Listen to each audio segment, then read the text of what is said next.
Hi, I'm Max and welcome to Beyond the Bus.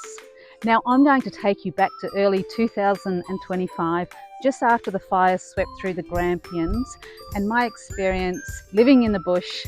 So I'll share with you before Betty came into my life, how I felt about living solo on 20 acres with no experience of building, DIY, living on the land. I lived in the city all of my life, ran my business. Now moving on after the fires, things have settled down a little bit. Well, I say that, but actually they haven't really. There's Mum and Dan and of course Mouse. Now would be a good time to introduce you to my mum, Lynn, and her partner, Dan. Sorry, Dan, I could not include this clip. Although I moved here solo, the plan was always for Mum and Dan to move into a tiny house on the property.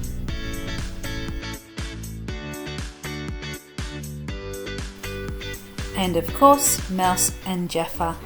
I must warn you, they are both a little bit weird.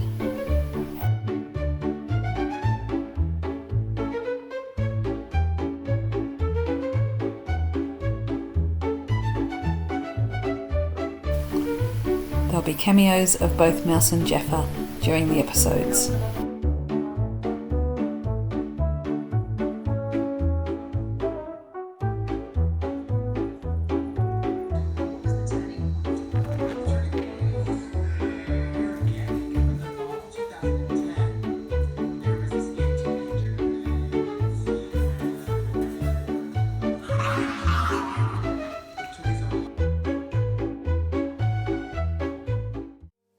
January started with a lot of energy. My auntie Trish and I did the fun run in the local town Ararat, and I swore I was going to do it every week. I did do it once more. I used to run. I used to be very fit. I did the Great Ocean Road Marathon a few years back and I felt a real connection to running, but I just don't anymore. In these future episodes, you'll see what I do find a connection with.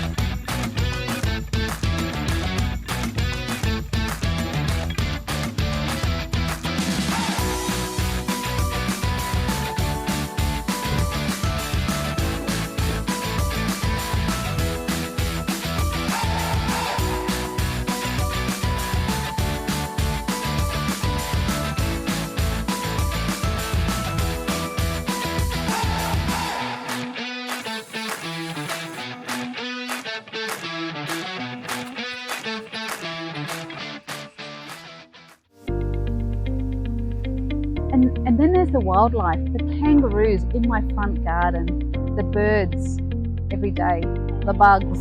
I don't love the bugs, but it's part of living out here, and the spiders.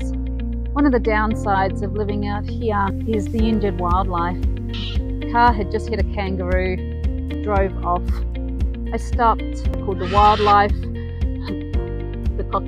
I called the wildlife centre. For me, it just took too long. I called the police, they came out, they shot the kangaroo. I'm an animal lover and that's really hard to witness, but I also know that the life of that kangaroo with a broken leg, that was the best solution. It was a very heavy moment for me. I just wish people in the bush just were more empathetic towards the pain and the trauma that these kangaroos can experience, because I just think they're just beautiful. Okay, so one of the big DIY projects was for Jaffa, my ginger cat.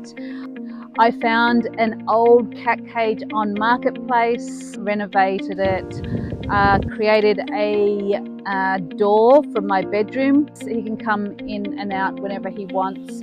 I do keep Mouse and Jaffa in my bedroom with me. Snuggles up with me in bed, so does Mouse, which I would not have it any other way. Jake also visited. I also painted my bedroom a sage green. Sometime across these months, the idea of creating an Airbnb experience started to infiltrate in my mind. I always had thought of doing this.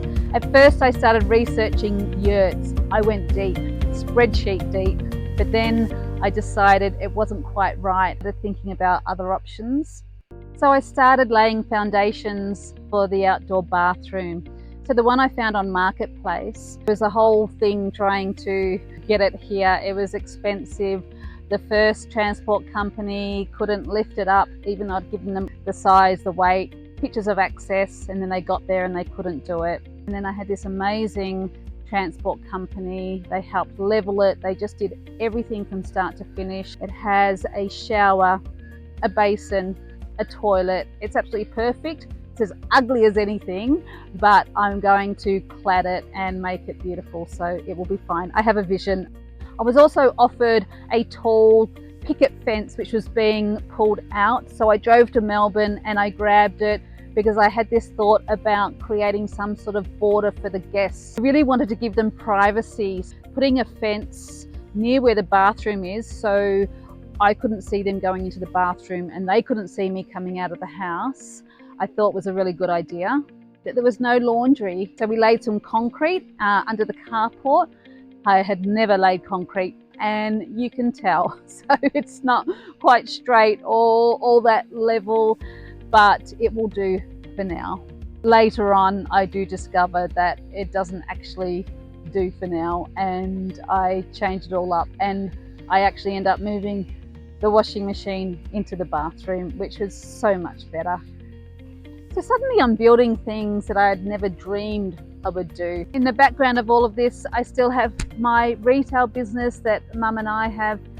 The Grampians fires in December 2024, I think is still fresh on people's minds. You don't really forget an experience like that. You can feel it out here, the way the landscape holds a memory. You never take for granted a quiet day. Over these months, I experienced so many beautiful sunsets, 0 sunrises. Even though for many years I've tried to be an early riser, I'm just not. There are moments that it rains, that it feels like such a gift. I can see my dam getting lower and lower, and when it rains, even slushing through mud, you're not being able to go outside and do what you want to do. You still appreciate it because it's so needed out here. And there are some moments out here where the quiet is so big. Although it's never really completely quiet, there's always some sort of wildlife, whether it be the birds or the cicadas. You'll hear so loudly the cockatoos or a kookaburra in the distance. It is just beautiful. During this period, it also confirmed to me that I did belong in the bush, and I was really loving the experience, feeling connected to the land. And I was also very aware that I really crave solitude. And it's one of the reasons why I moved out here. I am discovering more about myself and doing more of what I want to do. I'll see you all for the next episode, which was what happened in May 2025 and Betty Bedford's arrival.